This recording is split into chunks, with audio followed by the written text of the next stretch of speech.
Welcome to Volume 3, Issue 28 of the Milestone Investing newsletter. And this week's ex-dividend date is the 6th of July, 2017. Okay, let's look at the FTSE 100. What on earth is going on here?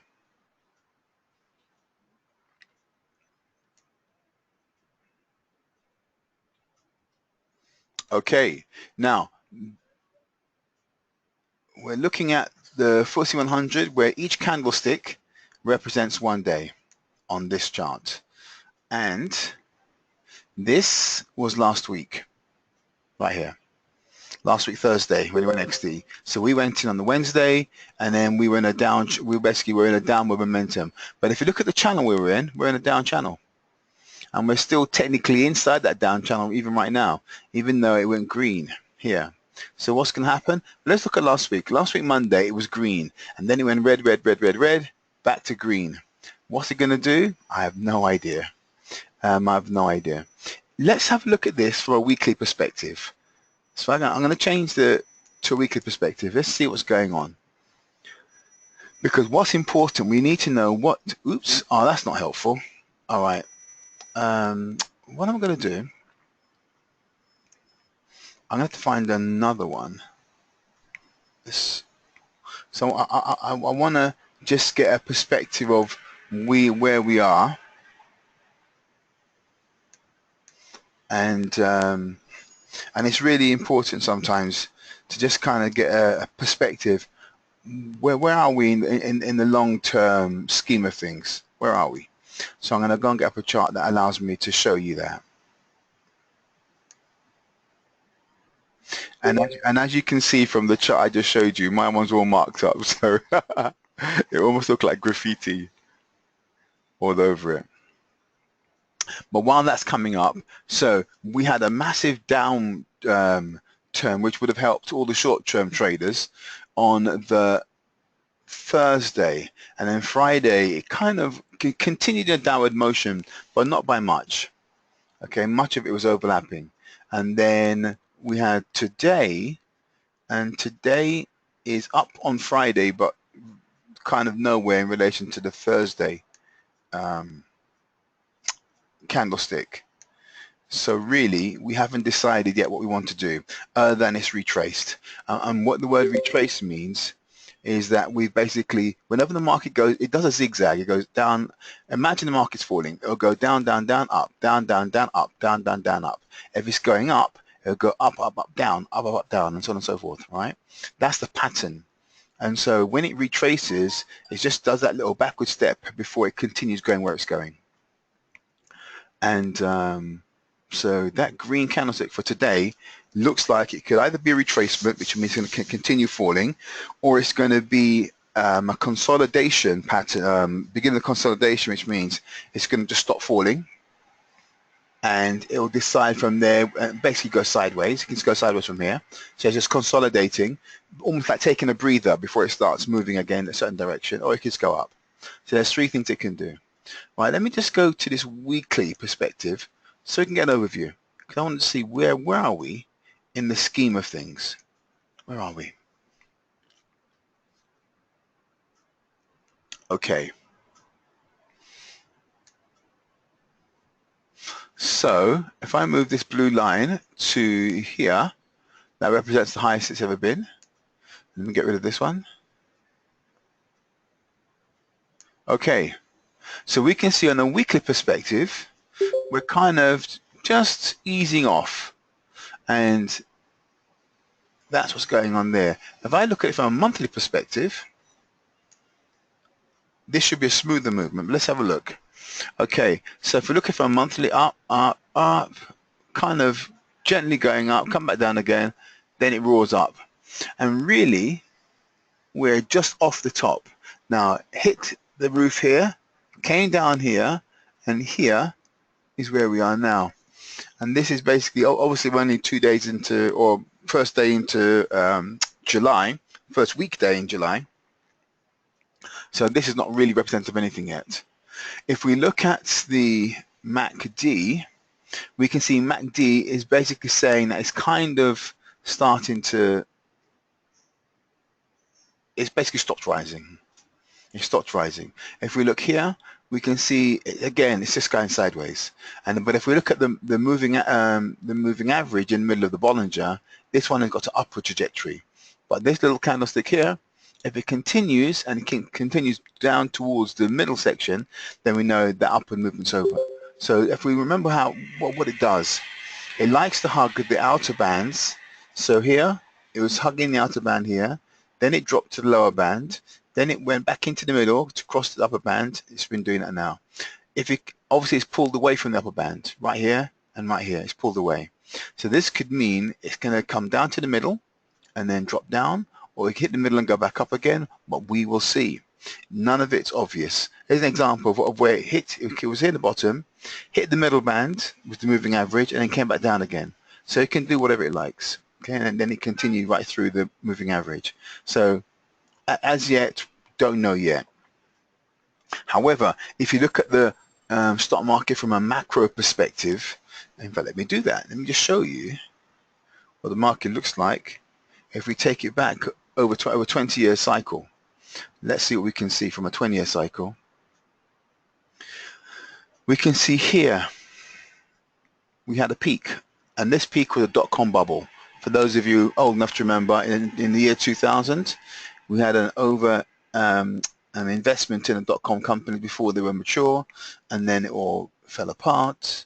And then we had another one, and they blamed this one on the subprime mortgage fiasco in America. It dropped down again, and then this one is unusual now. Why is it unusual? Because this is quantitative easing influenced. So theoretically, we should have crashed already, but because they've been pumping money into the system, they smoothed out that sort of effect. So really, what should have happened? We should have gone up, come down, and be on the way back up again. However, quantitative easing smoothed it all out. I think they put up something like 435 billion so far into the system, and they don't look like they want to continue that. So we will see. Now, if they don't put any more money in the system, then obviously there's only one way for it to go, because it's going to come down. However, I remember I said to you some time ago that the bond market, according to Martin Armstrong's theory from Princeton University, his model is that the bond market, which is way bigger than the stock market, is under pressure, and so the big hedge fund money and the investor money is going to move away from there, and the only place they can go is the only other asset class they can come to, which is either the stock market or it's going to be the property market. And what they're going to do, they are going to create massive bubbles in those markets, because those markets are already basically overinflated. They're too expensive as is already. And here's how you can know if something is too expensive. And if we look at property. Now, property can be measured in terms of its affordability. Okay, so again, there was a time when your mortgage would have been 3 times, so your property, the mortgage would have been 3 times your salary, right? And you could have bought a property with 3 times your salary. So the average salary, let's say, is about, I don't know, 30 grand. Then 3 times 30 is 90, and therefore 90 is your deposit, and you can get a house for something in the range of 100 plus, right? And then they moved it to 5 times, and so therefore, it became 30 times 5 instead of times 3. So now you can borrow 150, and that became your mortgage, and then so your valuation would have been in the range of roughly 200. But we have properties that's way, way, way above that, and so the question is, who can afford that? So there's an area called, say, I don't know, let's pick up an area that's not ridiculously opulent. Let's say Kensal Green. Kensal Green, a 3-bedroom house there is £1 million plus, right? So with Kensal Green being £1 million, you have to be earning the equivalent of, let's go with that, £1 million, and I'm going to take an 80% mortgage. I need 800 grand. 800 grand divided by 5, I need a salary of 160 grand just to qualify for that. Now, if that's the average salary for those living in candles are green, then it's affordable. No problem. But if it isn't, some other factors is at work here. Now, the other thing to make it dirt cheap is reduce the interest rates. So therefore, even though you borrow some ridiculous amounts, you're not really being hurt because the interest rates are tiny. But the minute interest rates start go up from these low points, it's going to be very painful. So why did I bring all of it up? Because even though the stock market is technically should be coming down and overvalued, there is another factor in place that's going to be looking for a home. So even though we're overvalued, it's going to make the market even be more overvalued, according to the theory of Martin Armstrong. And all I can say is I'm not going to argue against his theory of reality, but it's a case of wait and see. Just wait and see. All right, enough talk on that. Let's go back to the FTSE 100 where we were. And so we saw that we basically had hit some kind of peak, right? On the monthly and on the weekly, we were basically on the just slightly coming off the top. And if we look at it from a daily perspective, your top is around here, and then that's now your top is around here, and this is basically gently dropping down. Okay. And if it continues on this vein, it's going to it will keep going lower and lower until there's a massive push upwards again. And the push up can only ever be can be either quantitative easing, pump money system, or money is being flowing from another asset class into this class, stock market. Okay, and that's the other one as well. Let's look at the FTSE 100 from a weekly perspective. What's been going on?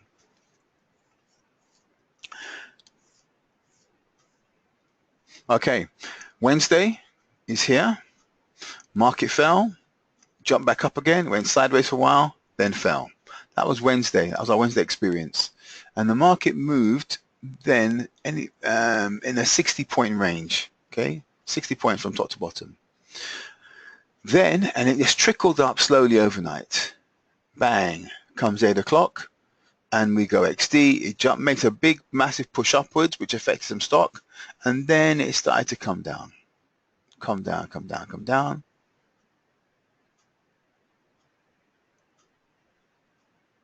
And then it continued falling after the market close, and it stopped falling around 6:30, or there you go, 6:15, and then it started to climb. This is your retracement, okay, because obviously it fell too much. It starts to retrace. Then it goes sideways. Then it kind of finds its balance. Goes sideways. And then on Friday, it drops instantly, and then it starts to rise up. And then hits this high point about midday, and then it spends the whole day falling. That's Friday. Okay, so what have we got? We've got up, sideways, down. We've got down, and then we've got up and then down. Okay, and all of those downs was a lower low than the previous. There's your low for Wednesday, there's your low for Thursday market hours, and there's your low for Friday. Okay, so we've basically been pushing down, and then today we're up, and you can see the market's here at 7352, and so we're up. All right, so that's your overview. Now Compass was our first company, but this one wasn't really one for qualification. This was the one that came a bit early, so really this should have been last week's newsletter, to be honest. But let's have a look what Compass did anyway. This went XD on Tuesday, so when we're having the meeting, we should have actually been invested in this on the Monday. But anyway, here we go. So there was a market kind of doing nicely, and then basically as soon as we hit Tuesday, it goes right up above the green line, and the green line is, in fact, let me just quickly just remind newbies what these lines mean. These are lines I draw in myself, and so just kind of give you a perspective of where things are. So let's go back down a bit. Right, green line is the highest of the previous day, pre-XD. The red line is the lowest of the previous or pre-XD, and then the first blue line, if you're going to go short, you need to hit the first blue line to break even. Why? Because you pay a dividend when you go short with a derivative. So because you pay the dividend, you have to, the short share price has to fall by the size of the dividend for you to get your money back, the dividend part of it back, and then you're into profits. Okay, if you're short. If you're long, you just need to hit the green line. What does it mean long? It means when you basically buy a share and you make money as it goes up. Green line is your exit price, exit target. And if you're shorting and you want to make money as it falls, then the second blue line, the second, not the first, the second blue line is your target. But anything below the first blue line at the worst price is obviously profit to you. If you're getting at the best price, then obviously it'll be up here somewhere, would be your break even. Okay? And that explanation out of the way, kind of move sideways on the Tuesday, on the Wednesday when this went on Monday, sorry, on the Tuesday when this went XD, you see it basically gap up or jump up. It actually gaps up. It gaps up, then starts falling, and it gaps up above the green line. So you could have actually come out of this straight away. So basically, you got your money back in the first minute, and then it starts to fall. Okay. Then it meanders along, doesn't really feed short traders, to be honest with you. It feeds the long traders straight away. Okay, it gives them their money. And then it starts to go south. Now, bearing in mind we were in a downward trend on the FTSE 100, the only thing this could do is give you your money straight away. Otherwise, you could never get your money on the upside. Okay, now personally, I smell manipulation when I see this kind of pattern, because this pattern is not normal. So whenever you do something like this, it rewards long traders straight away, then it follows up the trend of the market and goes down. I smell manipulation. Anyway, let's continue. It just continues falling. Bounce up a little bit, and then we are where we are. Okay, that's Compass. Let's look at the next one. Now this is ones that were relevant to us last week. We've now got Royal Mail. Royal Mail. Now Royal Mail was the one that paid excuse me, it paid the highest dividend, was 36%. Compass Group paid 73% on the long side. 73, and you got your money back. You got your 73% dividend, and you got your money back within literally 15 minutes, okay, of the market opening. And then it starts to fall. Let's look at Royal Mail. Now, I did say Royal Mail was not a good one for going long because it just had awful history on rewarding long traders. So what does it do? It goes sideways, as we saw before. It gaps down. This is a normal pattern, by the way. It gaps down, finds some kind of balance, and then, now even though the market's falling, this one doesn't fall. Interesting. It kind of just drifts up a little bit, climbs up here, drops back down again, drifts along until the morning, and then it starts to move upwards. And this is Monday. So you got Thursday here, this is Friday.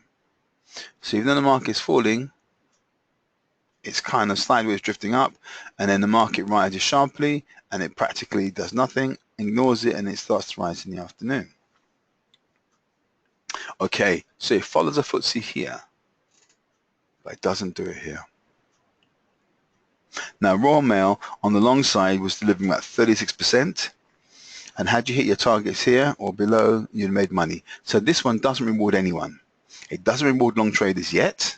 It doesn't reward short traders. And so Royal Mail, we're right to leave it alone. Okay. The next one was International Consolidated Airlines.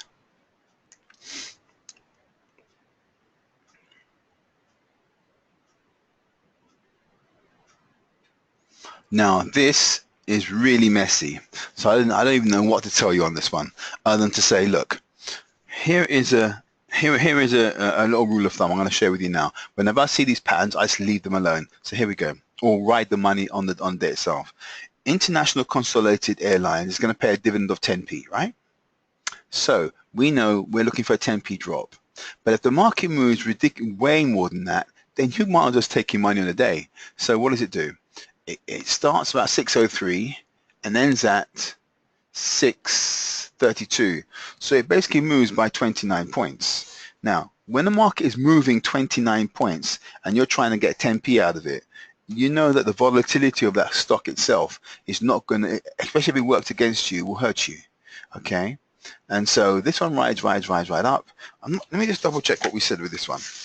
Was this more long or short trade? Let's have a look. Right, this was more, oh, in fact, oh, we didn't have enough data on this one. Right, so this one was basically, we couldn't decide. There was no data. The data was inconclusive here. We didn't have enough historical data. So there's nothing more for me to say other than if we know the dividend is 10p, as it was in this case, and it moves significantly more than that 10p, 3 times more in this case, then essentially it's not going to, it's going to create a problem because the adjustment for it, for that 10p, is kind of been messed around with previously. So what's it going to do? In this, if you came in here and it basically dropped, well, let's go with it. So it basically, 632 drops by 10p to 622. Well, there you go. There's your drop right there, right? And hits your 622 from the top, right? And then what do you do after that? It goes down a little bit, up a little bit, down a little bit. So really, in essence, if you came out towards the end of the day, you've already gotten your money. This has delivered for you. But if you've got the worst price, God help you, because this would hurt you. Okay, this could only make sense for you and would work for you if you got the better price.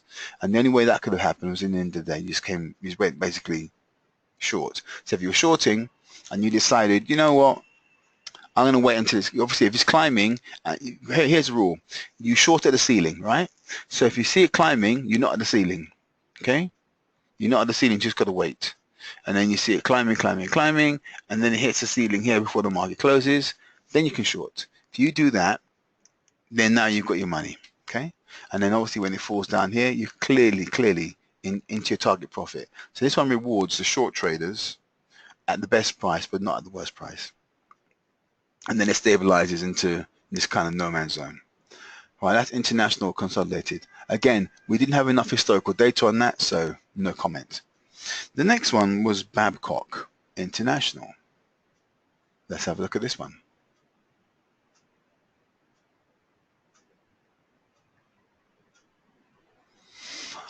Now, Babcock International, interesting one, because what does it do? It kind of does a similar thing. It starts low, starts to rise, hits a ceiling of the Wednesday, and then basically closes out here. Okay, and then on the Thursday, what does it do? It gaps down, opens here, and only gaps down by about maybe a couple of p. Let's have a look, about 2p, and the dividend on this one was 21. Oh God, right. So this one's a disaster. So what does it do? If you were short, this one would have been a nightmare for you. But if you were long, guess what it does? Look right here. It actually feeds you. It gives you back your money in the first 15 minutes. Now, when a company gives you money back in the first 15 minutes, it's almost like, again, I smell, manipulation here, because it knows that the market's not going to help you long term. There's no point waiting for your money long term, taking money now. So someone who's powerful enough outside of the market can actually, create an upward pressure, which they do here. As soon as it hits the green line, it's done its job. It's done its job because you rewarded those who went long. Okay, it's done its job. So therefore, the upside pressure's gone. Then it basically drops like a stone. Okay, there's dump it. Actually, Thursday, Friday, it gaps up, and then falls like a stone, and then goes sideways after that. And then Monday, back to normal market conditions. All right. So that fall was obviously the Friday fall, and this is your Thursday fall. Okay. But it feeds you straight away. So we're in a downward channel, and it basically says we can't trust this. Let's get paid now. And then someone obviously manipulated it to feed the guys who were long, to give them their money back and their dividend. Okay, so they qualified, got their money back. 15 minutes. If you can spot these ones, by the way, and this is basically riding on, piggybacking on the large institutional investing. Now, as you know, the large institutions are doing what we're doing. They're doing this because they want those dividends, because obviously pensioners need to be fed, and so these companies are designed to feed passive income to wealthy individuals. Okay, that's how they live. They live on passive income. Okay, that's Babcock. It doesn't really feed short traders as much, but it does feed the long traders. And then we've got the last one, British Land. What does British Land do?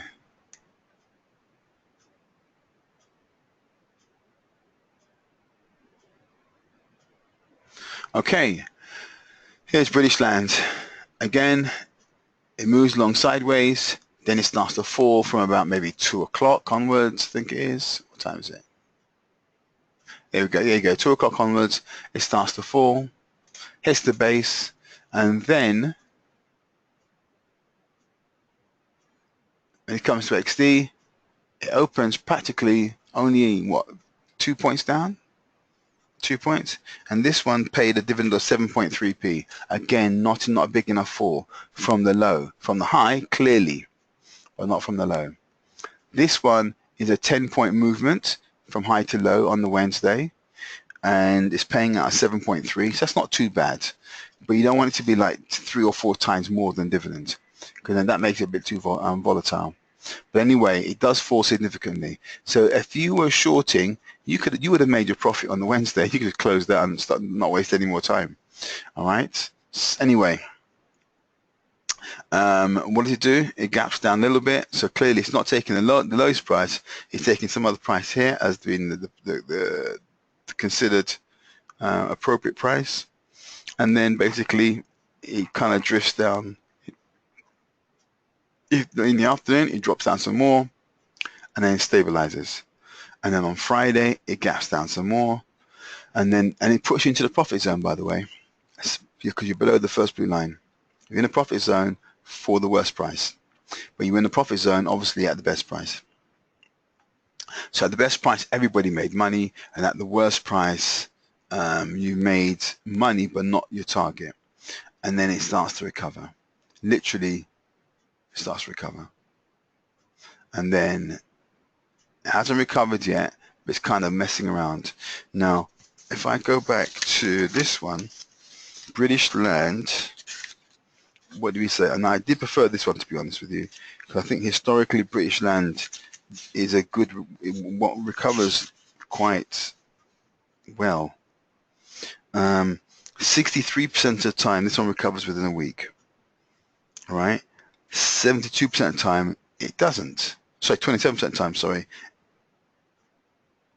37% of times it doesn't. So we have to wait and see what this is going to do.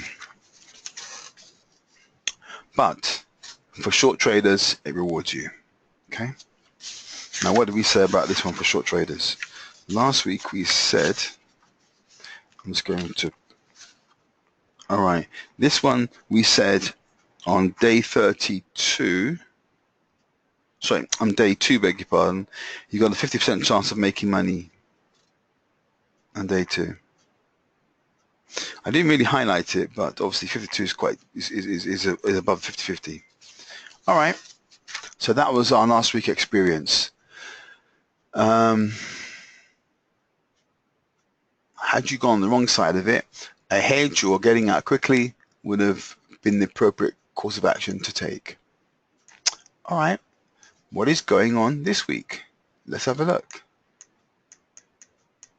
We have in front of us 2 companies, Next and Burberry. Now, as some of you will know, I rang up Next some time ago to ask about their dividend paying policy, and they were incredibly helpful in sharing with me their the whole ethos of the company and how they basically feed and look after shareholders. And I'm telling you, these guys look after you. They consider you to be almost like family. They're going to feed you, and they go out of their way to run their business to give money to shareholders. That's what they're about. You are a major stakeholder for them, and they will feed you. And so what these guys have done, they were paying a regular dividend, and then decided to give you a second dividend in addition to that. So the first one was the final dividend, and then decided to give about maybe a month later, they decided to give some more excess profits to shareholders. So they topped it up with a special dividend. And they've made the qualification for both of them the same, and the payment date the same. Okay, so the payment date is the 1st of August for the actual share and the dividend, for the actual dividend from the share, and the qualification date is obviously this week for both of them, even though they announced them at 2 different times, a month apart. And then we've got Burberry, and the two together here is 77%. Okay, and then Burberry you got 34. Now, next had a policy of doing share buybacks on the same day as your ex-dividend. And what that did, it had the effect of pushing the share price up. If you're buying shares, there's an upward pressure. And because they were buying the shares basically in very, very high volume, they themselves created an upward pressure, okay? Which meant all you had to do is go long. Now, we need to double check the policy here, but I would say if you go to, just type in next and then go to news and look for information regarding their share buyback, if they're doing it. Because if they do it, they don't need to tell you on the day they've done it, but it's announced the next day. So for example, if they buy the shares, if they start doing some share buybacks on Monday, it gets announced on Tuesday. And so we have to do is basically look. Now the pattern for them was, they would do the share buyback over about 3-4 days.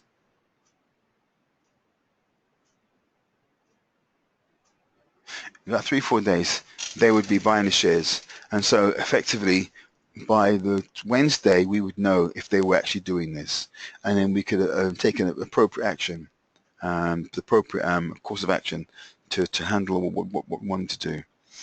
I'm going to say that we should, again, pay attention to the news parts.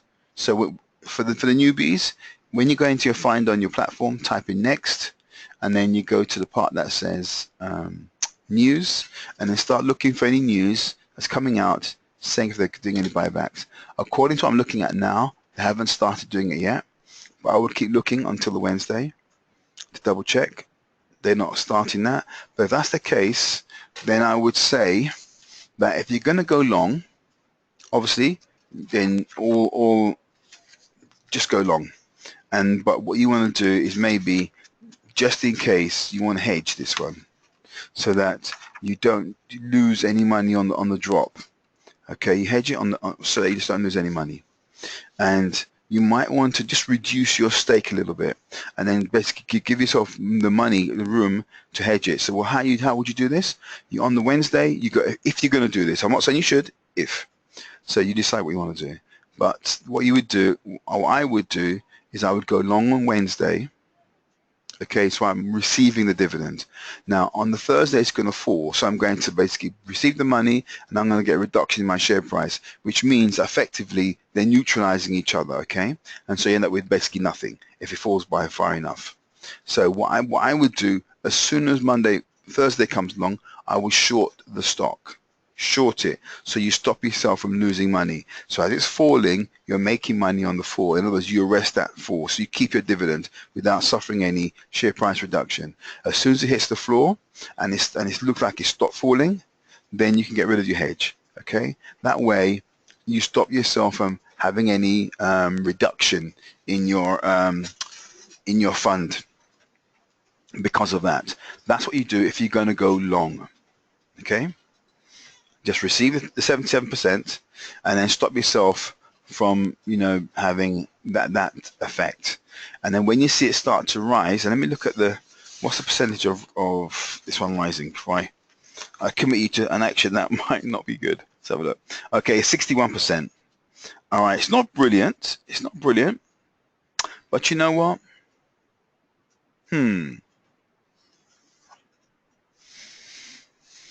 Right, this is almost 50-50. 61% of times you made money, and you got your money back in the first week, and 61% of times you made money on this one, shorting it.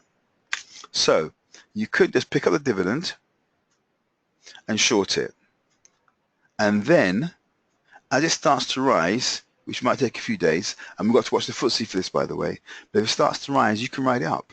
And so effectively, you get a dividend, you short it and stop the attrition, and then you ride it up, a second trade riding up, and you get basically twice the amount of money. You know where it's going to go, because it's going to go to the green line, all right, the top of Wednesday. You know where it's going to go. That's how it has to go, if all is going, you know, according to plan. But the market should be rising for you to do this. So make sure the market's rising, and then this becomes a safe approach. If the market's not rising, this is dangerous, okay? If the market is falling, then just short it and get out after one day. Or as soon as it stops falling, get out and take the short-term money. And again, I reduce exposure. Instead of doing 33%, I might do 20% of my fund, so a fifth of my fund, and then I will short it. And again, what's your protection here? You don't really have any protection, to be honest, other than get a good price on Wednesday. Okay? Get a good price on Wednesday.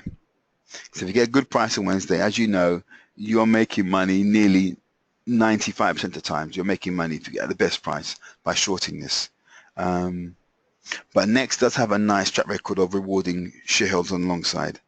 And so it's your choice. But the 77% dividend you're going to be paying, and that's a lot of money to pay out of your fund and then to recover it back. So if it doesn't fall by enough, that becomes very expensive for you.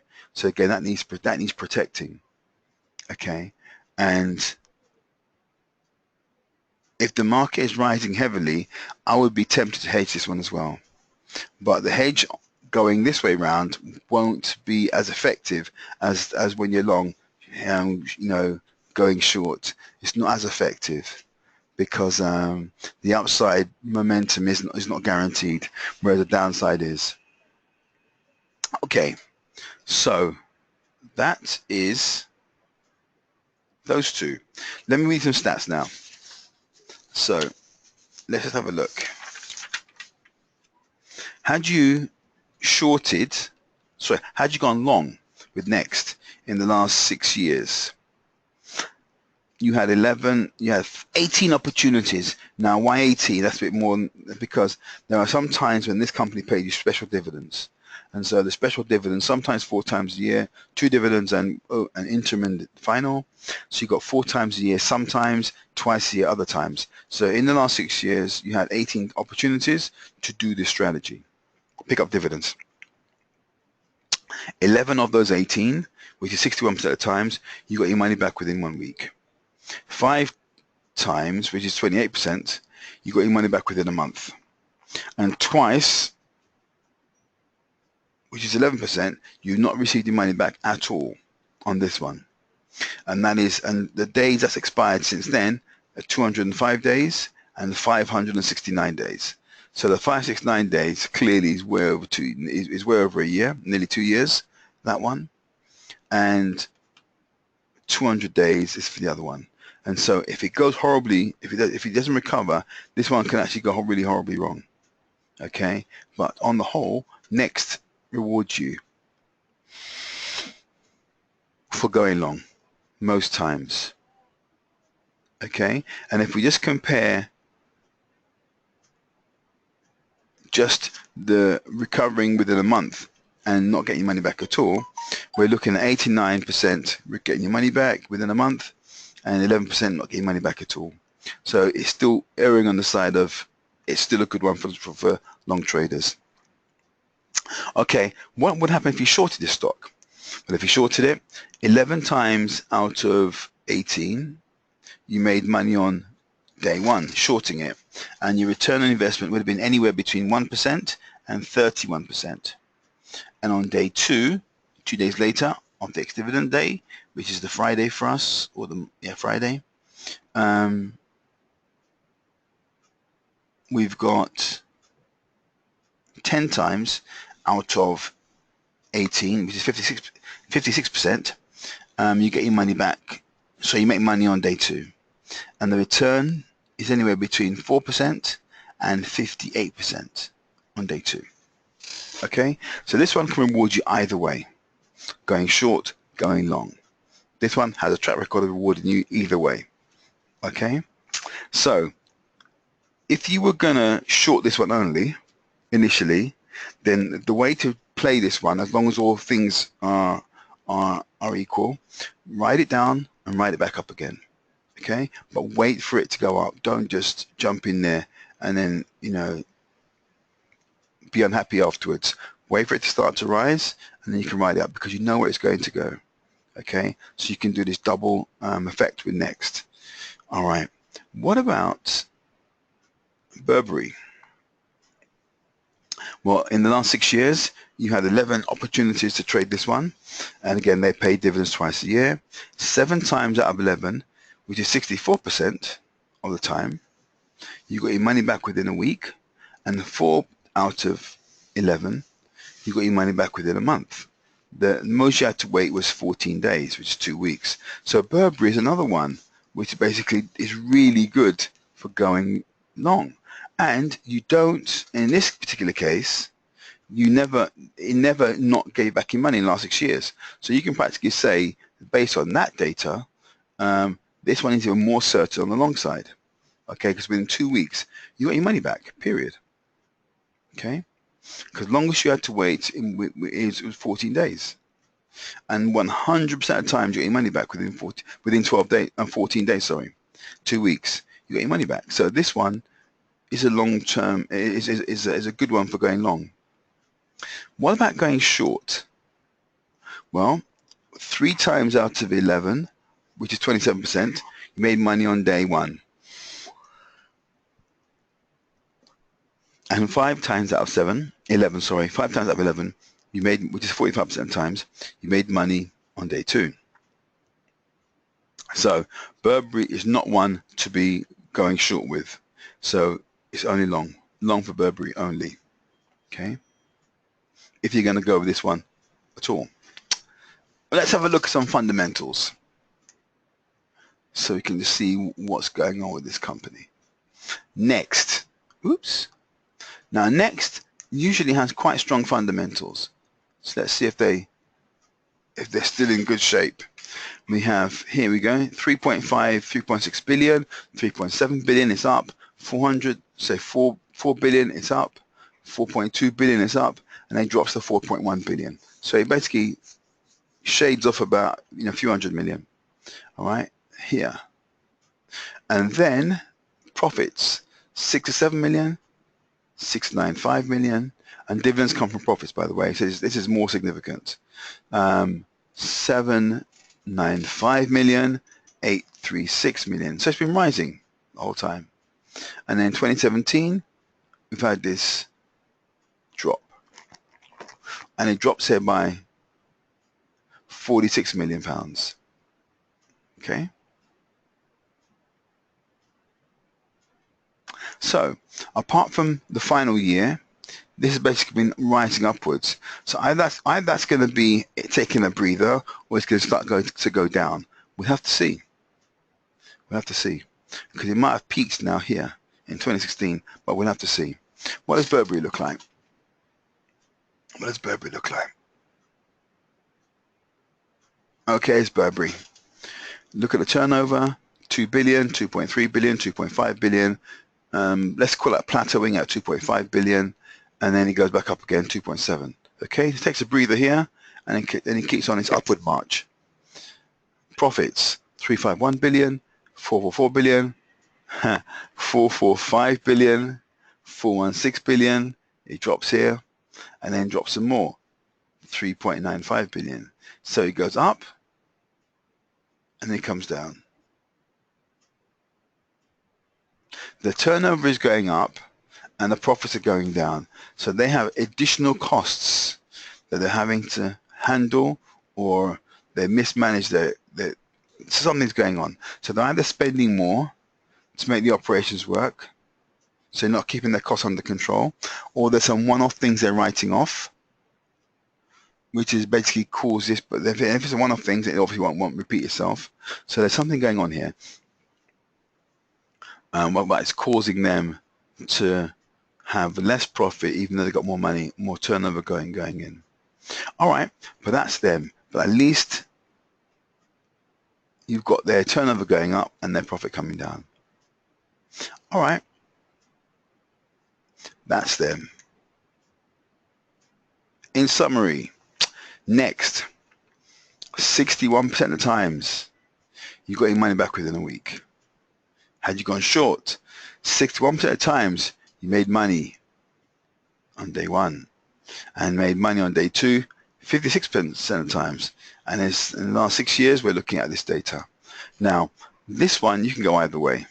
Okay, you choose which you're more comfortable with.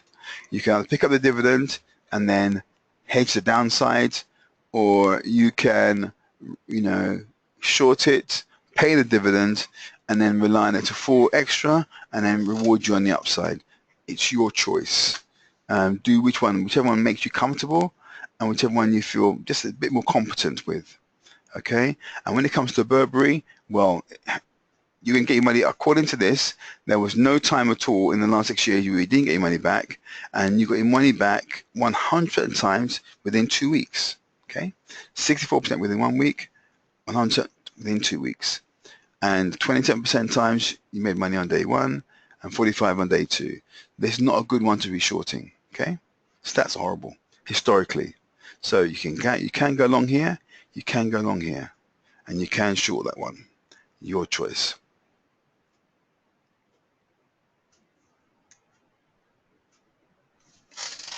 Let's look at the economic calendar. What is going on? Well, today we had manufacturing data released at 9:30, and then on Tuesday, tomorrow, we've got construction and the Bank of England's policy committee minutes are being announced. Then we've got Wednesday car sales, we're in the market, and then we've got CIPS UK services. Then on Thursday, we've got the 10-year Treasury gilt. So we're going to have a pretty quiet day, actually, no turbulence on Thursday. And then Friday, a whole slew of stuff. Halifax House Price Index, balance of trade, construction output, manufacturing production, industrial production, month on month, year on year, manufacturing production again. First one was month on month, the next one was year on year. And then we've got GDP estimates, and then we've got Bank of England, Mark Carney's speech. Now, it will be very useful to either listen to what he has to say or read the papers on the weekend or pay attention online to see what he's saying. Because there's a few things he can do. He can either print more money, quantitative easing. I doubt very much that's going to be used. And the other one is interest rates. He did indicate that he thought interest rates could go up. We will see if that's what he's predicting. We will see. Now, just to give you an insight, not an insight, but a guide to why this affects anything. If somebody charges you more interest on a loan you've got, your repayments increase. If your repayments increase, your profits give you an extra expense. And if you have more expenses, your profits go down. And so therefore, the relationship is higher interest rates reduce profits. If that's the case, and because the valuation of shares are based on profits multiplied by the price earnings ratio, then what we've got is increasing interest rates will move over to reducing share prices. So the market will come down a bit. If the interest rates go down, you pay less money, you reduce your expenses, your profits go up, and therefore your share price goes up. And so reducing interest rates is going to be higher prices. So they're on a seesaw. When one goes down, one goes up. Okay, that's the relationship. His speech determining what he is going to do in the future will make the market move up or down based on what he says. Okay, so be mindful of this man, because this man has the power to move markets. So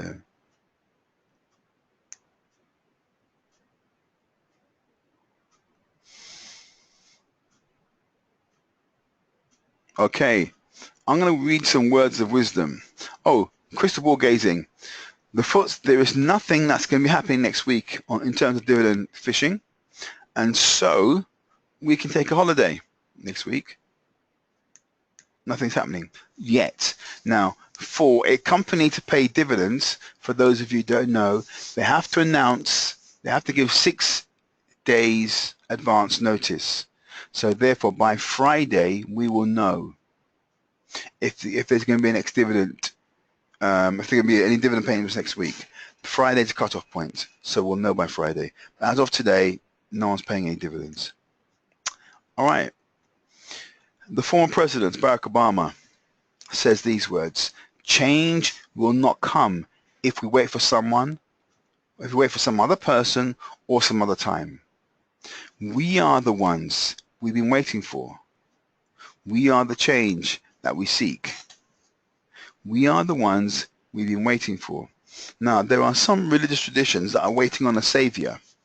And he's kind of saying, we are the ones we've been waiting for. The savior waiting for is us. We're that savior. So, I don't want to get too deep because some people might be offended by what I've just said. And I apologize for those who find those words offensive. But here's the bottom line. Because this is my belief now. We have been given some ridiculously powerful energy from the divine sources, and we can make ridiculous changes. We are the ones we're waiting for. We genuinely are. If you're waiting on a savior, look in the mirror. That's one that can save you. All right? So if anything is fixing up in your life, that person who you look at in the mirror every day, that's the one. Get the person who you look at in the mirror, get their mind right, get their soul and spirit right, and go take action, because it's all within you. The kingdom of heaven is within. It's inside of you. You are the one you've been waiting on. What you got to do is unbrainwash yourself and get your act together. You're the one, okay? And you can make it happen. We are the ones we've been waiting for. We're the ones. We are the change that we've been seeking. It's us. It's us. Okay, that's all for now. And I'm going to open up the microphones. I'm going to open the microphones to seek any questions you may have.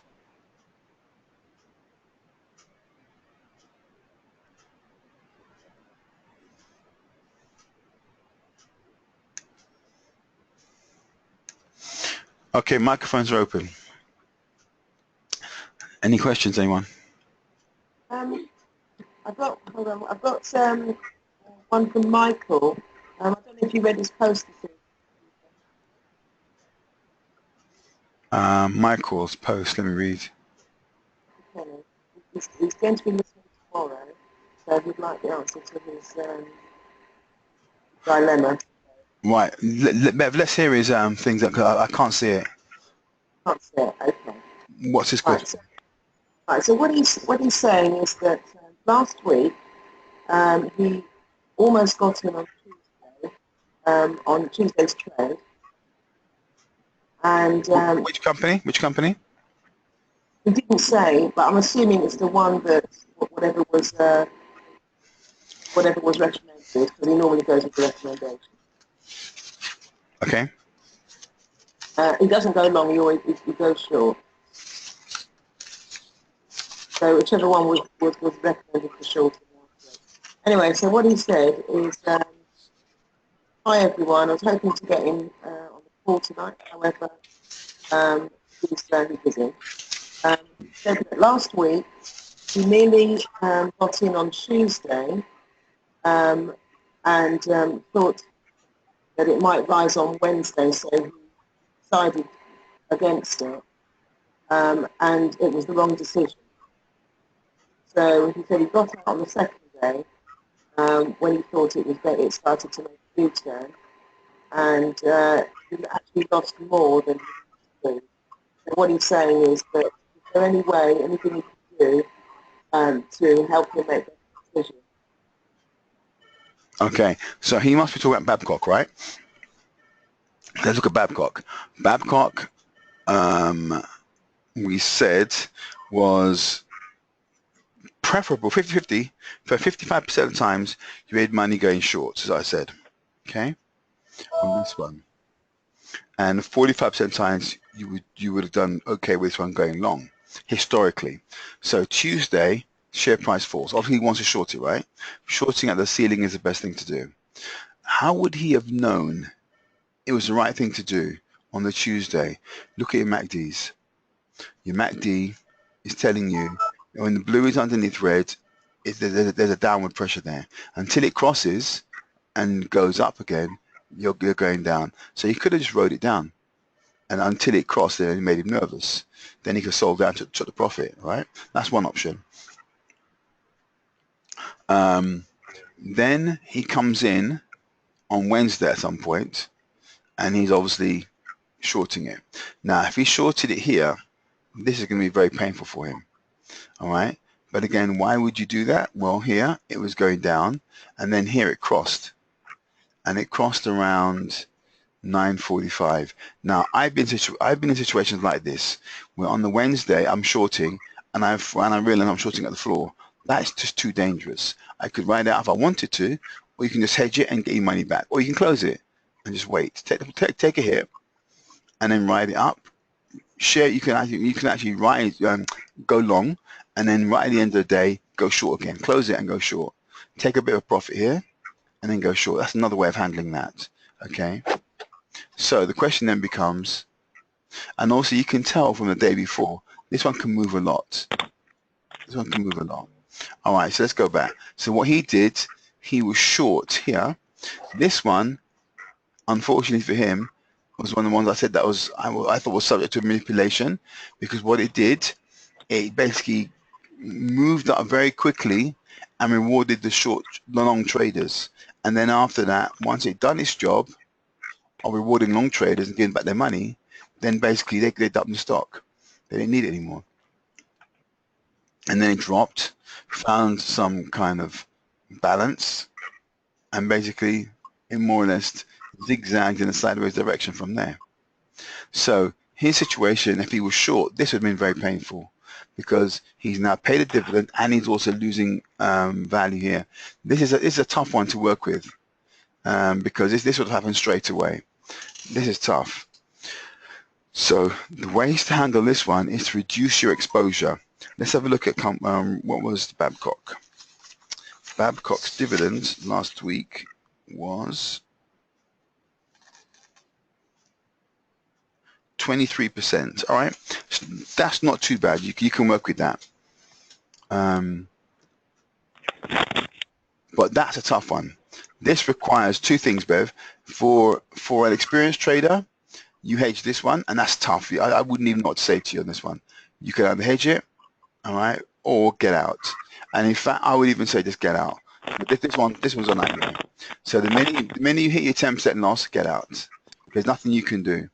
And this one was actually quite aggressive. And you could have waited it out because you had enough funds to wait it out. But then even when it did wait it out and came back down, it didn't really help you. All it did is basically relieved your misery a little bit, but it didn't really help you. If you got the best price, you made a profit or you would have got your money back about here. So let's go and see whether,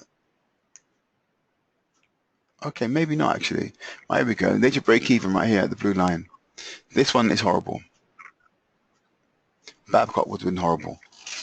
It's one of those ones that all you could do is, when you see it going wrong, get out. Just get out. There's nothing to do on this one.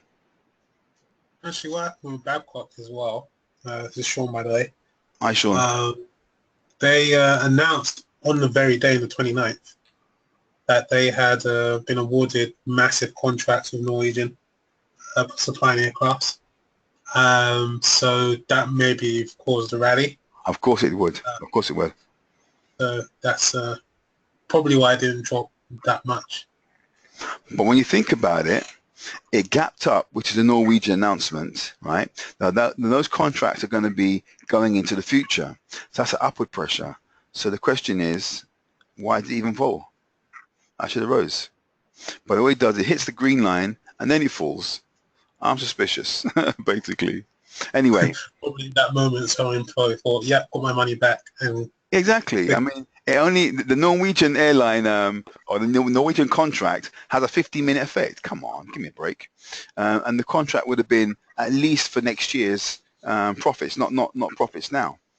And as you know, the stock market is valuing the price now based on next year's forecasts, where they can see into the future when you're in advance. And so that contract would have more than a 15-minute effect, more than 15 minutes.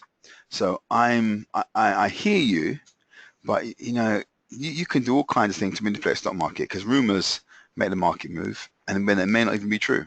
Now, I'm not saying it's not true. I'm just saying it's interesting. Good news only has a 15-minute effect. What do you think, Sean?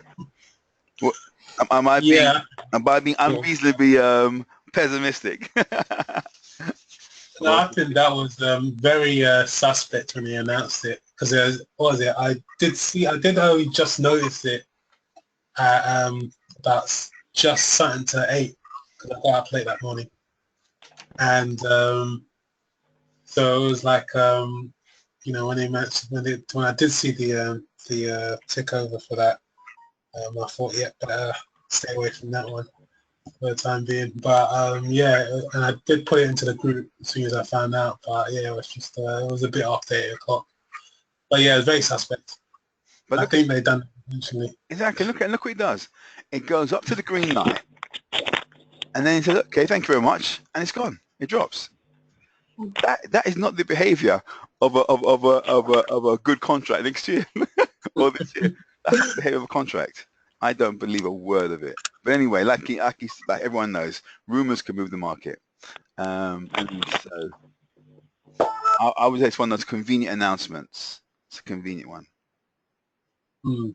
And it only lasts literally minutes before it just falls down again. I don't know. Okay, then it gaps up again, and then drops right back down again to where it was in the first place. We'll see. Unless maybe there was some uncertainty about the solidity of that contract. Maybe they haven't signed the papers yet. They're in talks. I don't know.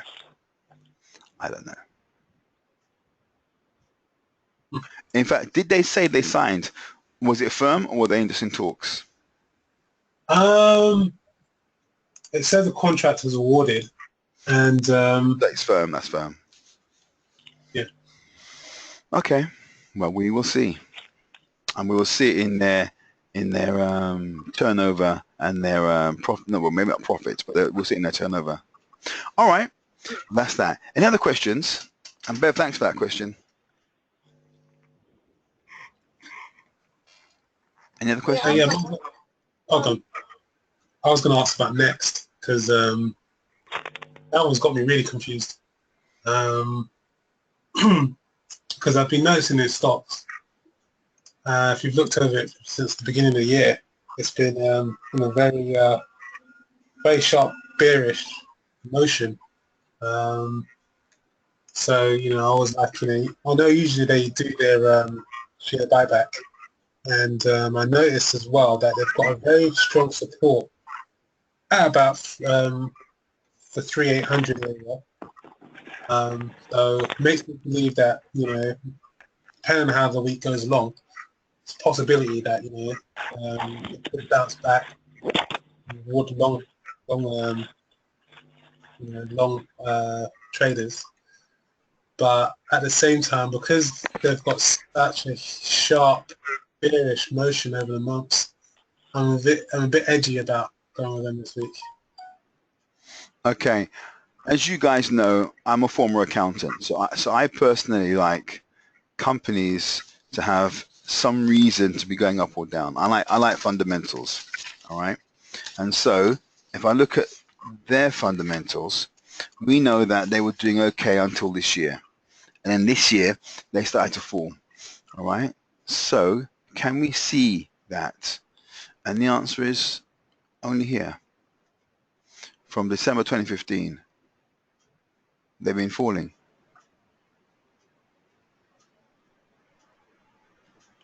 Let me get rid of these bits of annotation. That's from 2015. What we're looking at, so each candle security is 1 month, by the way. It's 1 month. And so what we've got here is a nice upward trajectory, last 5 years. And so the 2017 numbers, which January 2017, is the 2016 figures, and that would have been part of the 2015 FTSE 100 forecasts. So 2015 is what we should be seeing is when it should materialize itself. And funny enough, 2015 it falls starts to fall. There it is. So it's falling. Then it stabilizes. It stabilized right here. So it's almost like it's found some kind of support from January 2017. So it's not falling anymore. It's just stopped falling. And we're now 6 months, 7 months. Let's call it 6 months. We've done 6 months so far of the year, and it stopped falling. So that's a good sign that it's not going to keep on falling on us. But where would it go from here? We'll have to see. If I look at the RSI, it came pretty close to being oversold, and it's back into normal territory. So, you know, it can do anything. Obviously the moving average on the Bollinger is on a downward trajectory, but I suspect that this is going to cross. Will it go back up again? I don't think so, but it's going to, you know, stop falling is what it looks like. Mm. For now. Any questions for anyone? Oh, in fact, Sean, go back to your point. So you're saying that you saw it falling and you don't know what to make of it. Was that your question? Yeah, I mean, I see that there's a strong level of support around the 300 area. I was just wondering if that's going to hold, if they're going to, like, you know, run with that buyback at that time. And probably that could possibly be what's in store this week. It could be that it bounces off that and, you know, you get rewards for going long. Because I didn't realize it was 2015 it started falling. I thought it was 2016. So, end of 2016. So it's, you know, worked already with them from last year. So I don't think it's a case that, you know, because already, you know, went long with them on their last share buyback, and yeah, it did work out just as said. So yeah, I thought it was from December 2016, but it's 2015, so it changes things completely. And you know what's funny as well, because we were being hurt by this one quite interestingly, and they were doing some share buyback on the day of the dividend payments, and it could have been to coincide with stopping it from falling. You know, I mean, they could have just been being very strategic, because they could see that they were in this downward cycle they couldn't do anything about, and so by them doing their share buyback themselves, they're basically stopping the erosion of their share price. So it could be of some clever, you know, financial sorts of maneuverings to help themselves in the stock market. Why they timed it the way they did in the last few years or so. But anyway, it is interesting to see it, and the Bollinger Band is beginning to curl up. So to both come together, this looks like it basically stopped falling, and it's going to start to stabilize.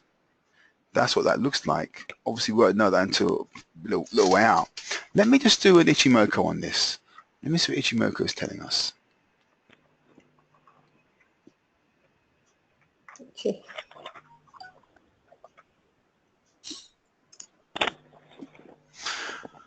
From an Ichimoku perspective, where are we? Oh my goodness me, look at that. Can you see that? Yeah.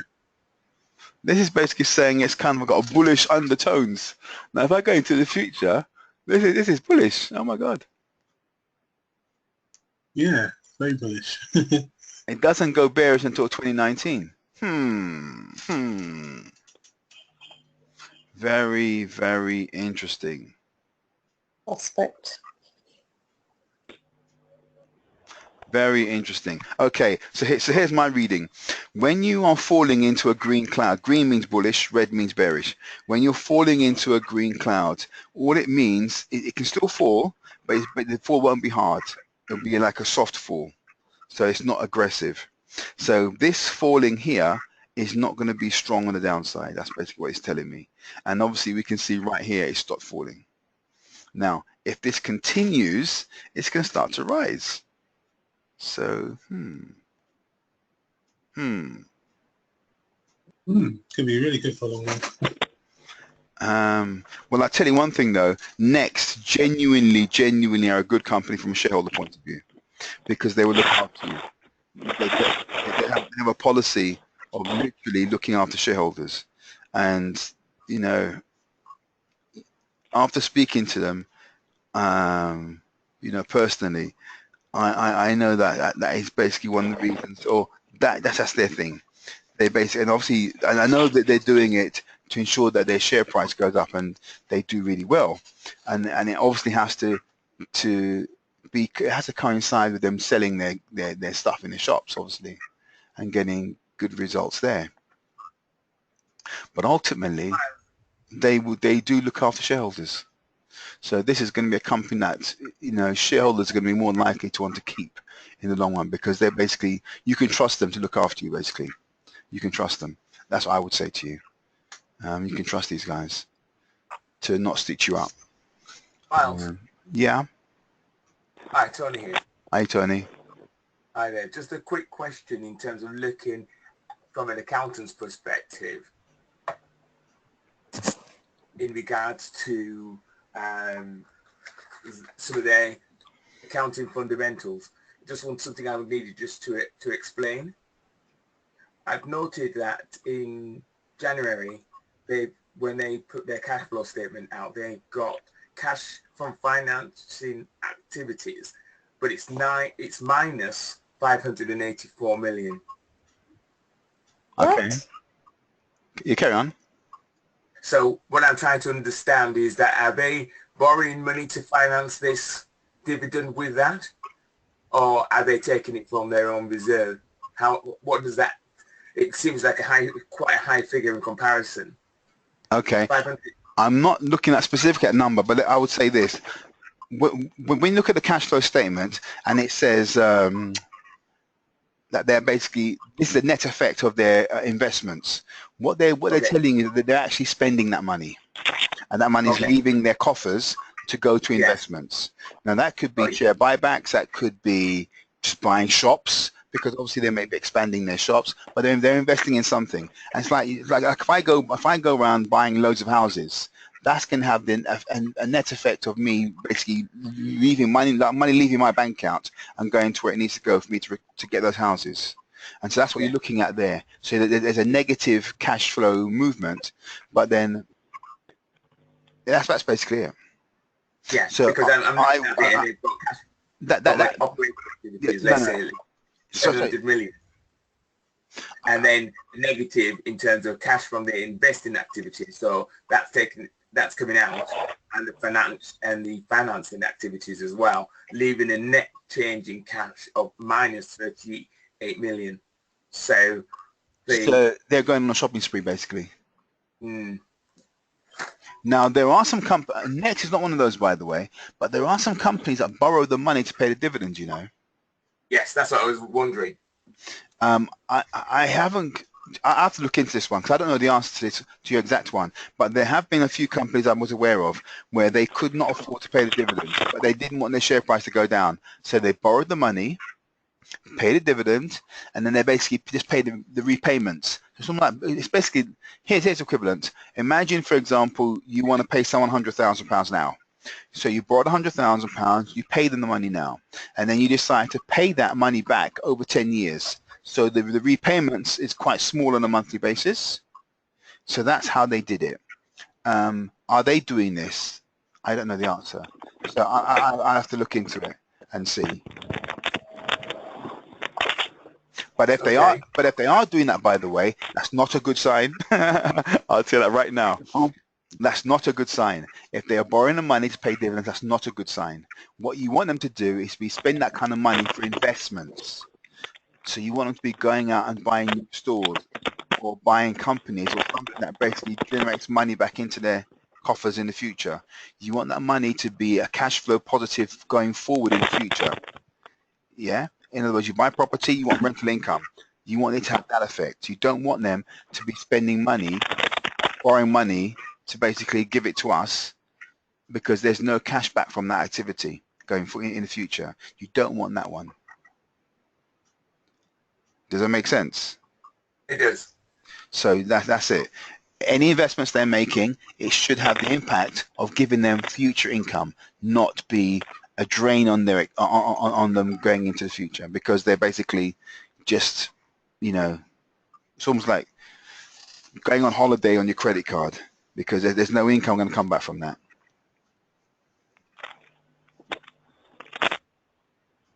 Okay, thank you. No, you're welcome.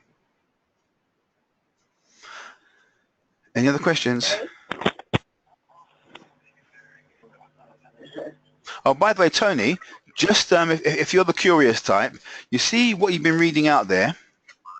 Yes. If you go into the accounts and you look into the notes, go to the notes of the accounts. Yeah. And read the exact details as to what makes up those numbers. Okay. And then that's how you know exactly what it is. Right. Okay. It's in the notes to the accounts. In the notes. I'll do that. Thanks very much. You're welcome. You're welcome. Okay. Any other questions? Okay. Well, I want to thank you very much for your questions, your attention, and your contributions. And I want to wish you all the best for this week. So happy investing, guys. Take care. And for newbies, please stay on the line. Give me about 2 minutes and we'll come back and join you guys. All right, take care. Bye now. Bye. Bye all. Bye.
Okay, welcome back.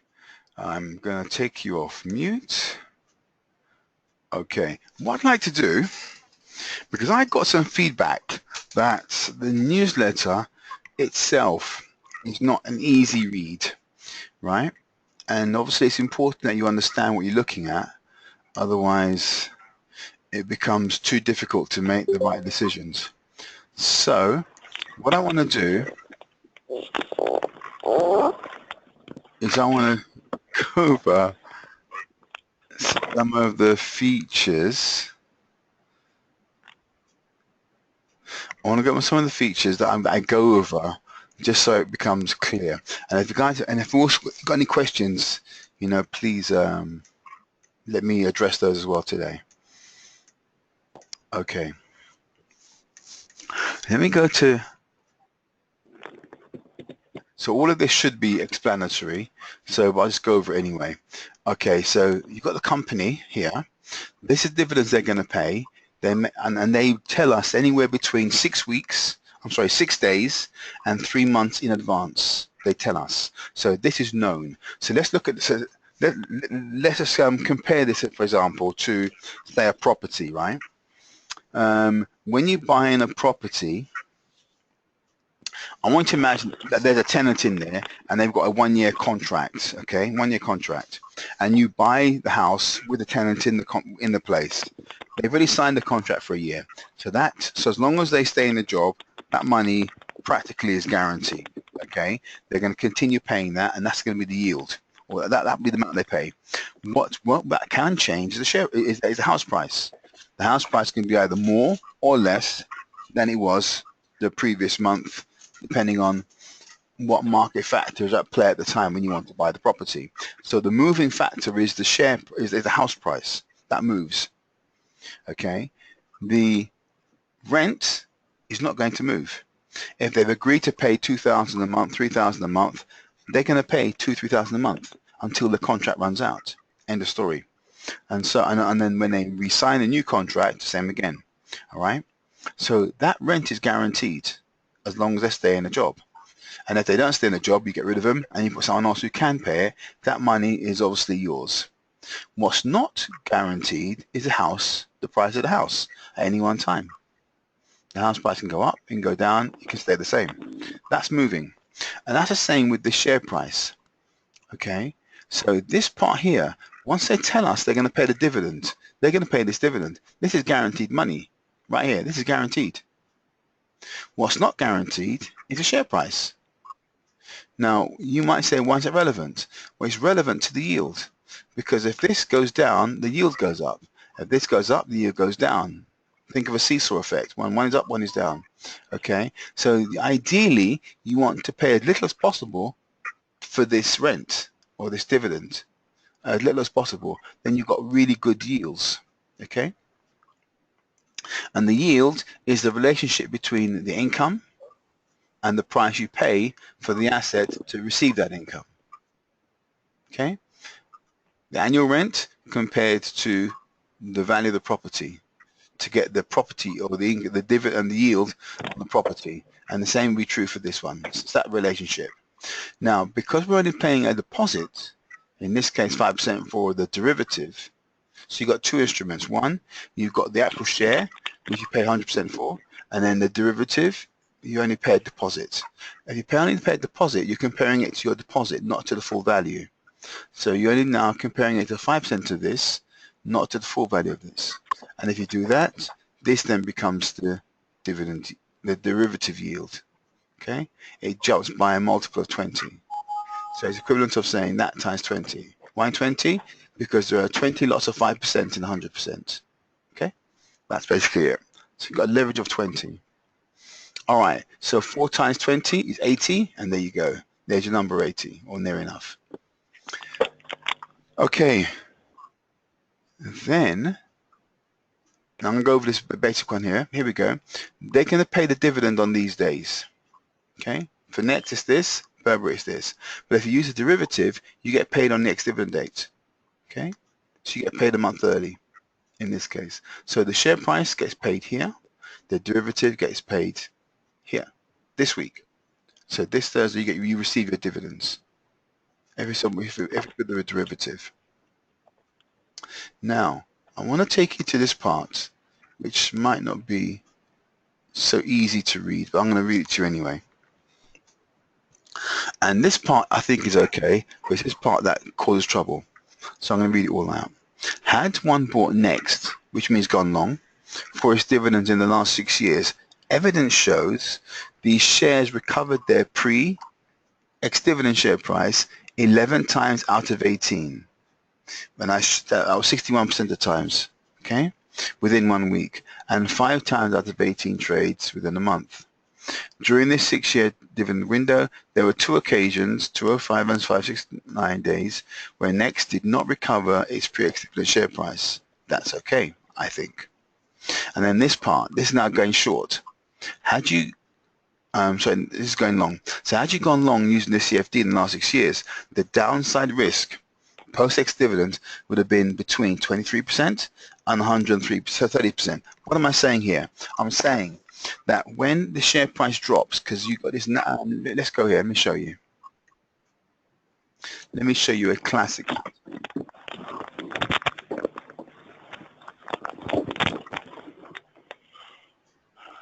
Okay, we've got someone on the phone who's making a lot of noise. Can you mute yourself, please?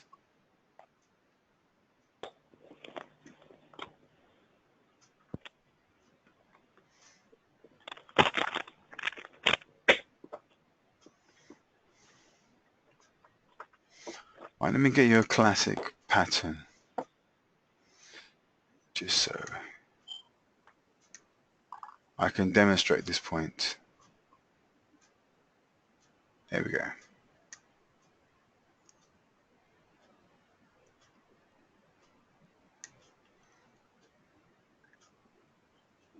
So I want to imagine you're long, okay?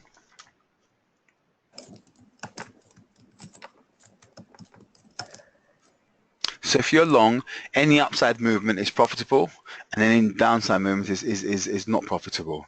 Now, if you're long, you receive a dividend, right? So therefore, you're now in profit.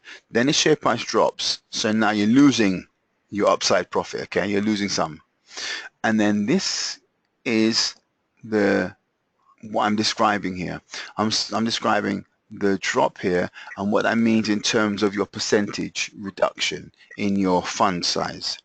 And so as the share price drops, you're losing money, okay? If you're hedged, you're fine. Hedged means that you are betting for it to go down and you make money as it falls. So one investment is long, and then the second one is soaking this up. So instead of losing your fund value, you use part of your fund value to actually make money as it falls, okay? So instead of just losing it because it's falling, you can use part of your money to make money as it's falling, all right? And then you basically keep your fund intact. So what I'm describing is the size of the fall here and the problem it causes. Now you can see this is the lowest point right here, 815. The lowest point was 411.7, and I'm working out what percentage that is of your fund. In other words, that 10% of your fund, 20% of your fund, 100% of your fund. What does that relate to? Okay, that's what I'm describing here. What is that drop as a percentage? Because that's the lowest point it goes to, and then it starts to go up again. And it's the lowest point that I'm actually measuring. Okay, so go back to it. So the downside risk, the lowest point, would have been anywhere between 23% and 130% of funds invested. So what does that mean? If you had £1,000 invested, you've now got 1,300 reduction in valuation. So the 1,000 plus 1,300 is 2,300. Okay? So it says here, of funds invested before the next share price recovered its pre-ex-dividend share price under 30 days. This means they've been safe from a margin call. Now, margin call is where you run out of funds and they ask you to make good that difference. And if you can't, they'll close out your trade. That's a must call. That's a margin call. And you want to make sure you've got enough funds in your account to not trigger this mechanism. Okay? The margin call mechanism. It's when you haven't got enough money in your account to fund your position. All right. So this means when safe from margin call, during this time, one could only invest £1,000 from a fund of 2,300, which is what I said, right? That's the biggest, in this case, it's 43% of your fund. So here we've got some protection already. But because we only tell you to put a third of your money in, that means you would have only put 1,000 out of 3,000. So you've still got £700 to play with in the worst case scenario in the last 6 years. So this number is still good, effectively, in the case of Next. In other cases, it's not enough, but in the case of Next, it is enough. So we're still good. And even though it says you could have done 43%, we're still saying no, your max exposure is this. And when the market goes horribly volatile, you reduce this to keep you safe. This is your protection right here. All right. So had you shorted this company for its dividends between November 2011 and this date, one would have made a profit 11 times out of 18, that percentage, 61% on day one, and 10 times out of 18%, 18 straight on day two. Now, I give you the breakdown of it when I talked to you earlier, but essentially what I'm saying here is that of the 18 times you could have done this trade, on day one, you had made money being short. This many times as a percentage. And on day two, this many times, you had made money. So you could actually short this one and make a profit. Now, what am I talking about? The profit here. I'm talking about here. It dropped below the second blue line. I'm talking about this. 61% of the cases, it dropped below that second blue line at the worst case scenario.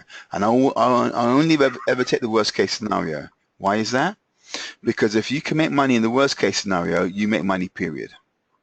Okay? If I took the best case scenario, then that doesn't really tell you anything. But the worst case scenario, are you making money there? If you are, then you're making money, no matter what price you get it at. And what I'm saying, 61% of the times on day one, which is this day, it was underneath the second blue line. 61% of the times. Actually, I'm not saying that at all. That's target. I'm saying it's below the first blue line. Beg your pardon. It goes below the first blue line 61% of the times. Now, depending on how big that profit is, will determine how far down it goes. But 61% of the times, you're definitely here. Okay, on day one, and on day two, which is here, it was a slightly smaller percentage. So a few days, it's like 1 or 2 days, it started to recover. And that's where you lost some of those. In fact, I think it was 1 day. 1 day you lost that. Okay, so that's what I'm trying to explain there. Okay, any questions on what I've just said? Because I want to make sure I didn't lose anyone. Any questions on that?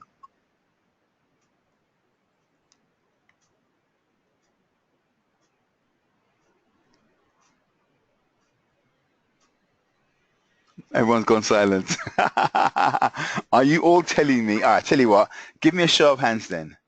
Did you understand what I've just said? Or do you want me to make... All right, let me say it this way. Give me a show of hands if you would like me to repeat it again. Show of hands. Do it that way around.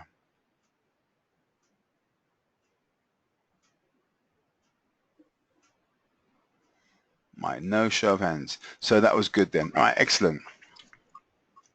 All right, so what else in this newsletter was problematic from an understanding point of view? When you are valuing today's share price, it is based on a 1-year projection into the future. So today's date is July 2017, and the next share price is taking into account everything we know between now and July 2018. Now you might say, come on, Miles, they don't know what's going to happen next 1 year into the future. And the answer is they're forecasting. They're forecasting. So everything they know, and they're also extrapolating too, because they're taking the year-end accounts, and what they do, they strip out everything that was a one-off. Like if they sold the building and made money from that, that's one-off. Strip it out, because these guys make their money from selling clothes, not selling buildings. So anything that's one-off income, strip it out. Then when they leave behind what is repeatable in the future, they use that as a base of a forecast. Okay, and they forecast that number plus some adjustments as to what they know is coming up, either like a contract coming up or so on and so forth, and they will go into the future and they'll project. They may adjust it for inflation, but they're going to project into the future, 1 year into the future, but they're going to use this year's accounts and as a basis of that, and then they're going to extrapolate forward, stripping out anything that was a one-off. Once they've done that, they're going to have an opinion about the future. Now, if you look at the forecast for companies on this level, you're going to get about maybe 10 different economists giving you their opinion, and you're going to get 10 different numbers. They don't all agree. And so what they will do, you have this wide a range. So they may say that they expect the profits to be, I don't know, in one case. In fact, let's go to this one. Let's go to next, so I can get their profit range. Okay, here we go. So their profit range is about, say, 700 or 800 million, right? So one person might say, okay, we expect them to do, say, 850 million, and someone might say we expect them to do 700 million. So you've got 850 million, 700 million. That's the range. Okay. Now you can just basically take the average, and that'll be what some will take, and that will take us forward to be they're going to estimate. So it's the average of 10 different opinions. That's the average. That average then is what they use to forecast where the price should be in the future. Once they've done that, the brokers and the market makers value the company at that. And anything that comes up which may affect that share price will either make the share price go up or down. And that's basically how they do it. So even though we said here that these accounts are for January 2017, which basically means that this started in January 16, right? So January 16 to January 17, let's call it 2016. So this is to 2016 accounts, all right? Now, the forecast on the stock market would have been 1 year before. So they're doing forecasting this in 2015. So what am I trying to say? They would have figured out in 2015 the profits were going to be lower than where they were the year before, and that would have been a 2015 projection to give us these numbers. And if I look at next, in fact I showed you already, that is exactly what happened. So if I look at next on a monthly, go back up to it, get rid of this Ichimoku, it's a bit too noisy. Here we go. So 2015, they already decided that they expected it to come down. So the share price started to fall. In 2015, 1 year before, the accounts were brought out. And this is because they were projecting, okay? So they clearly saw that there was a downward trend in some underlying sales, but it might have been boosted by one-off activities. And those one-off activities, once stripped out, showed that the underlying trend was down. And they predicted it, because you can see it right here. But let's go forward. These numbers are for 2018, right here. And they're telling you it's flat. So we're not going to be seeing anything unnecessarily high or low. We're getting effectively a stabilization, okay, until it moves from here. That's what they're telling us. So it's over. That drop is over. Now they're stabilizing. And if we have this conversation again in 2018, you will see that this, if they're right, because remember, forecast is only them guessing. It's a best guess. That's all it is. And some guesses are pretty much spot on. Why would they be spot on? Because what you're basing your guesses on is actually a fundamental truth, and so that's what makes it good. And so your assumptions, once your assumptions are tight and based in reality, then your assumptions will be good. Your forecast will be good. Okay. Now you can't know everything, but assuming all things being equal, then it's going to be pretty much okay. I mean, when I was doing forecasting back in the day, when I was an accountant 20 odd years ago, exactly how I did it. Exactly how I did it. And a lot of people would say to me, oh, you don't know the future. And I just thought, no, I don't know the future, but we have tools to give us some handle on what's going on. If we look at Burberry, the same thing goes for Burberry. I'm saying here that when the share price drops, when you're long, there was 145% erosion in the fund. And what does that mean? I rounded it to be out of £1,000, that'd be 1,450 or 1,500. So 1,500 plus your investment would be 2,500, and there we go. 1 out of 2,500. But you're relying for 1 in 3,000, so you're still safe. So you could have gotten away with investing 40% in this case, but our maximum is 33%. So our 33 is protecting us from this. In other words, this number, as long as everything stays okay and stays the same, this number is a good protection for us. In times of high volatility, reduce this and you're going to be safe. The last thing you want is to be in the correct trade, waiting for it to recover. Everything is good, waiting for it to recover, and you get knocked out because you didn't have enough protection. okay? But I personally wouldn't allow my money to be eroded away. I'm going to be putting in place a hedge. A hedge is like insurance, so that if the market goes against me, I'm adding money to my account from the stock market itself. There's two ways to add money to your account. You can either put more cash in from your bank account or your credit card, or you can put more money into your account from the stock market itself. Use the stock market to add money to your funds. Okay? You can, two choices. All right. This summary, I think, is explanatory, self-explanatory. So that's good here. And then, let me double check this summary. This summary says here, note, the numbers in red denote the original capital has not been returned back to all of its long trade investors. So if it's red, you haven't got any money back by the time of publication. The highest and lowest prices here, highest and lowest prices, refers to the Wednesday highest and lowest share price before the ex-dividend date. So if you're shorting, the high and low is relevant, okay? And at the low, if you're shorting, the low is the worst price, the high is the best price. And so we're going to go anywhere from -6 to 3, -26 to 43. That's a big swing, that one, but we know that was a big swing. -20 to -5, 6 to 31, 22 to 31. Okay, so that is that range. Well, that's interesting, actually. I don't think I spoke about Coca-Cola. Let me double check. Oh, it's there. Coca-Cola's there. Okay. But Coca-Cola was one of those ones that basically only offered a small dividend. But as you can see, it moved along nicely in the range. It gapped down and it went straight into profit by the end of Thursday, massively in profit.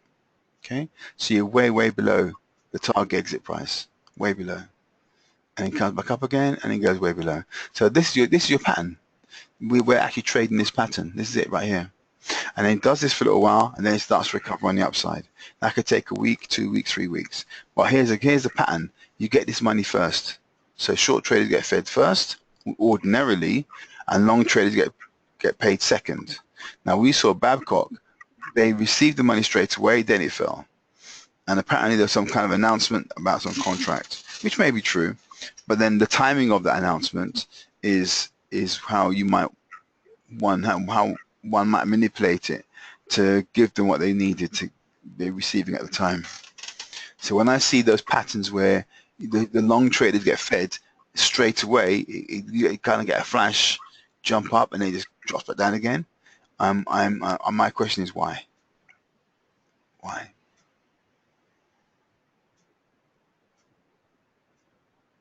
Okay, that's all I want to say for the newsletter. Any questions so far, or is anything unclear from another perspective that I've not covered? Yes, I've just got something about from the Metro. It says wages gap could trigger huge crash in house prices. Ah, that goes back to a point I was saying earlier, about an hour ago, and that is house prices should be linked to affordability. And if you pull away too far, I'll give the example of the Kensal Rise property. They're worth about £1 million, 3-bedroom house there, worth about £1 million. Now, unless you are earning the equivalent of 200 grand a year, that's not affordable for people living there. So you can't be on 30 grand a year, 50 grand a year, and be paying a mortgage on a £2 million house unless your mortgage is ridiculously small because you got a massive deposit. But all things being equal, you can't afford that. And yet people living in the area are not your typical multi-millionaire people. They're guys in regular jobs, okay? And so it's not affordable. Now, that may not be true everywhere in England, but in some parts of London, it's absolutely the case. Property prices have run away, and the gap between the affordability of property and your average salary, that gap is too big. And two things can happen: either salaries go up to make property affordable, or to close the gap, or the house price will come down to make it affordable to close the gap. But something is going to close that gap. House price will come down to within touching distance of average salaries, or average salaries will go up to within touching distance of house prices. That's it. And I can't see the whole country getting double the salary. Ain't gonna happen. And so house price will have to come down. Now there's a professor called Professor Richard Werner, a German economist, and I've sent out his details. He talks about the banking system, right? And essentially the reasons why we've got into this disparity mess is because the banks are inventing money and using that money to buy existing stock of assets. Now, if you have an asset and you don't have any more of it, but you got more money coming into the economy to buy existing assets, all that can happen is the asset prices go up. There's nothing else that can happen, because you've got more money chasing the same asset classes, and that has an inflationary effect. The house prices will have to go up, even if the people cannot afford it. So what's gone on?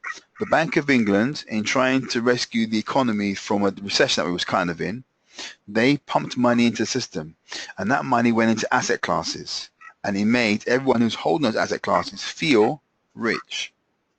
But it wasn't sustainable, because the underlying economy, i.e. the guy on 30 grand a year, he couldn't afford it anymore. He couldn't afford London prices. Another phenomena that kept house prices quite high was that foreign buyers from China, from Russia, from the Middle East, they were parking their money in London properties, because they saw from abroad it was a great place to have capital appreciation. They didn't even care about the property being rented out. All they wanted was to park £2 million, £3 million, and then walk away with, their cash plus some more on top. That's all they're interested in. And now, if the house price start to soften, they're going to sell up and take the money out. Once they do that, sell and take the money out, that's a downward pressure right there.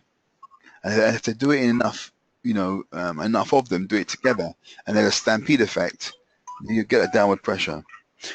Bernice, did they say why in the metro?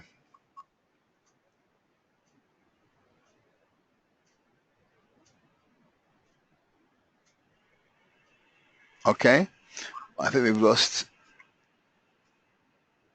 her. Okay, but anyway, but it's really important to understand the underlying mechanisms that are actually making prices move up or down. If you fully understand it or understand it, everything becomes clear as to why things are doing what they're doing, and then you can stop listening to foolishness, because it's the understanding that allows you to stay on the right side of reality and therefore make good decisions. And so you don't want to be buying stuff when the price is at the ceiling and it's overvalued. You want to be selling but not buying.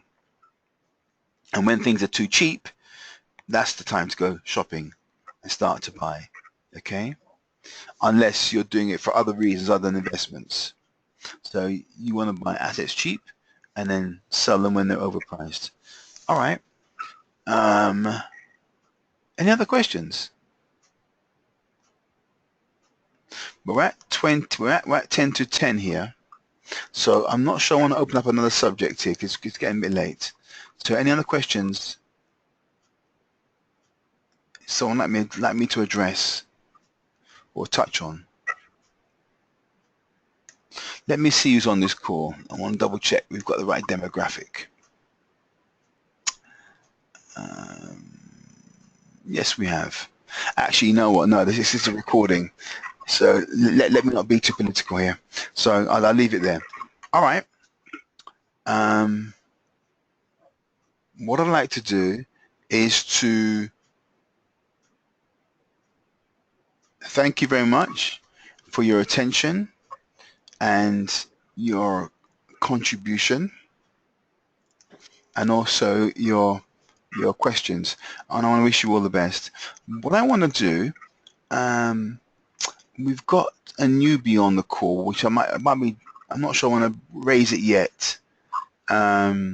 But I want to kind of talk about hedging and how you would approach it, right? But I want to wait a little while before I go into that, because this idea of hedging is where you can actually be in a losing trade and make it profitable for you, all right? Now, I want to show you how I do it, how I turn a horrible trade into one that makes me money. And I want to share that with you, but before I start doing that, I want to make sure you've got the basics under your belt. You just know what you're doing, and you just, short of the share thing going wrong, you make money. You can make money at will. So remember, there's two mechanisms here. There's just two parts to this. The dividend itself, that money is guaranteed. Now, all the time I've been doing this, I can only recall one time when the company says we're not going to pay you because we can't afford it, and when they did that, they announced it before the dividend date. So they told you in advance. They announced it on TV. So you got the announcement on CNBC and all the financial channels. That they told you, and it was in the news. Okay, so therefore you didn't have to worry about going long and they're not paying you the dividend because they changed their minds. So I can only think of one example, literally in the last 10, 20 years, when I've been paying attention to it. So that money's guaranteed. Once I tell you they're going to pay you, they're going to pay you. Unlike some of my tenants that I've had in the past, where they promised to pay my rent and then they're still living in my house 6 months later and still not paying me anything. Oh dear. Anyway, so that side of it is guaranteed. The part that requires skillful management and negotiation is the share price itself. And what do you do? Now, if you're long and there's a downward pressure, you want to be shorting that. In addition, you want two trades, one going long, one going short. And what that short is doing is protecting you from the downside movement so you don't lose any money as it drops. And then when it stops, and obviously it can't fall forever, it will hit a floor.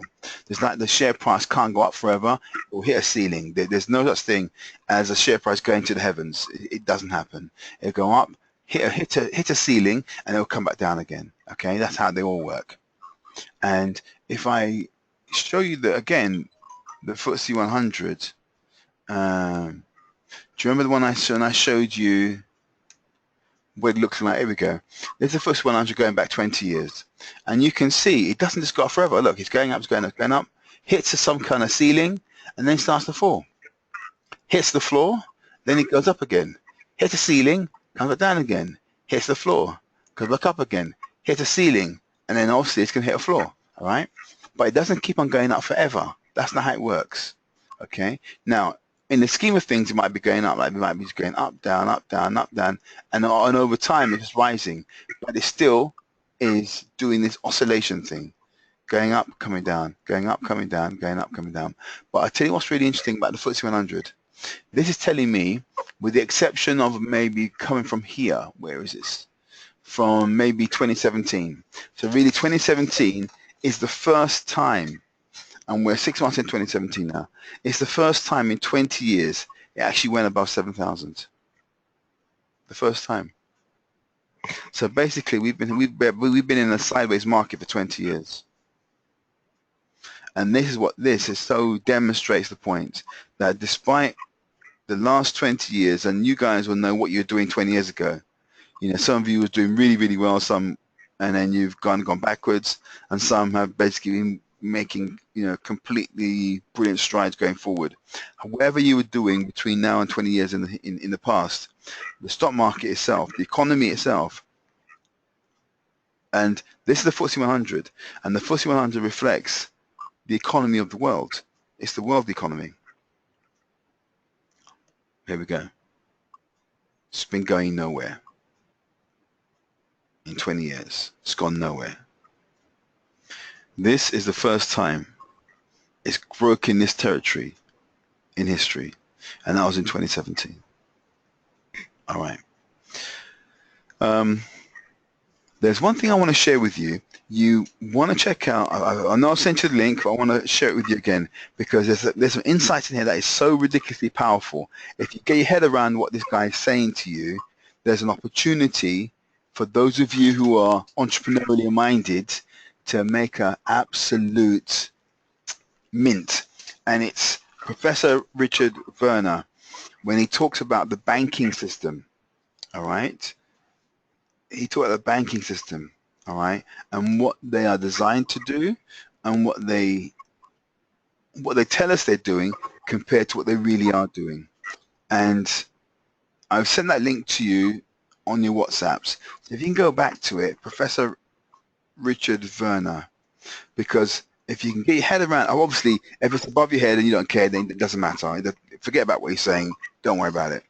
But for those of you who can get your head around what he's saying and you are entrepreneurial in your inclination, there is a huge, huge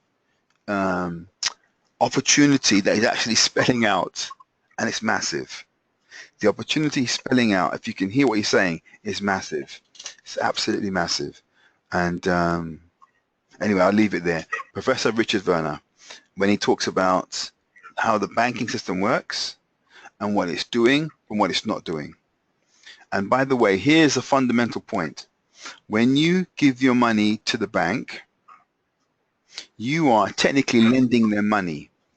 They're not holding it for you in some escrow account where it's protected. No, you've lent them money. So if they go under, your money's not safe. Now, I know the government put in place some kind of scheme to guarantee your money, and that's because your money in the bank intrinsically is not safe in the bank. Whereas your money in the stock brokerage account with IG Index, any money you have with them, if IG Index goes broke and goes bankrupt, your money's safe because your money doesn't belong to IG Index, so it won't go down with them. But your money with the bank is not safe. And if the bank and the government doesn't guarantee your money fundamentally is not safe. Not because our banks are dodgy, but because of the bank itself and how they work and what they're really doing. And again, check out what Professor Richard Werner is saying, because he will tell you something. In fact, I'm gonna send it to you on the WhatsApp, so you got it again. But if you can get your head around what he's trying to say to you, and if you're entrepreneurially minded, there's an opportunity here, and it's huge. It's absolutely huge. On that note, I want to thank you all. I want to thank you all for your attention, your time, and your contribution. And I wish you all the best and happy trading, guys. Take care. Bye now.